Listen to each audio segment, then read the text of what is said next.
So yes, the opening match of this portion of the show is Hercules Hernandez, I should say, against Ricky Steamboat in a 7.5-minute match, which ends when Steamboat hits a flying crossbody for a victory. Let's go to you, Stephen. Elvira hilariously said that Steamboat looked like a wimp with his red scarf around his knee, which I thought, again, I seem to be a big fan of Elvira here, don't I? Do you know what? I think it might be the whole goth thing, because I did go through a stage of liking girls that looked a bit ill. Like, I remember this being a thing. There was a girl that worked in Edwards in Richmond, and she just always looked like she had a cold, and like she's very pale. And I was just like, she's wonderful. Obviously, never had the guts to ever speak to her, but yeah, I just kind of like that sort of look, really. Stephen, there's a wrestler at WWE. I think their name is Sheamus. Sheamus, you'd be very interested in them.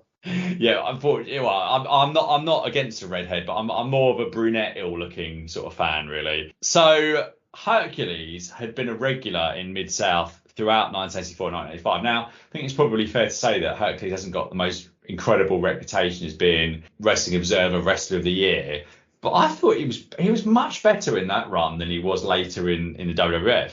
And I thought this had a couple of iffy moments, including Hernandez trying to murder Steamboat with some clotheslines directly to the jaw. But I thought this was the best match of the night so far. I thought this was above the Bulldogs and the Dream Team. I thought the referee did a really dodgy fast count for the finish. But I like this. I thought this was enjoyable. Steamboat, fantastic. And I thought this was the highlight of the whole wretched affair so far.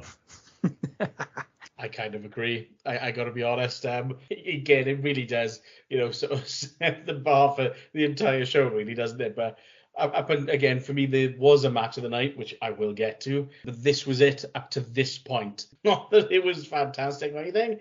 It's just the rest of the show was just so damn bad. But yeah, Steamboat was fine. Bumped around for Hercules. It was kind of what you would expect, really. It was fine. But yeah, from what we had throughout the rest of the show, it stood out and looked great, but it was fine.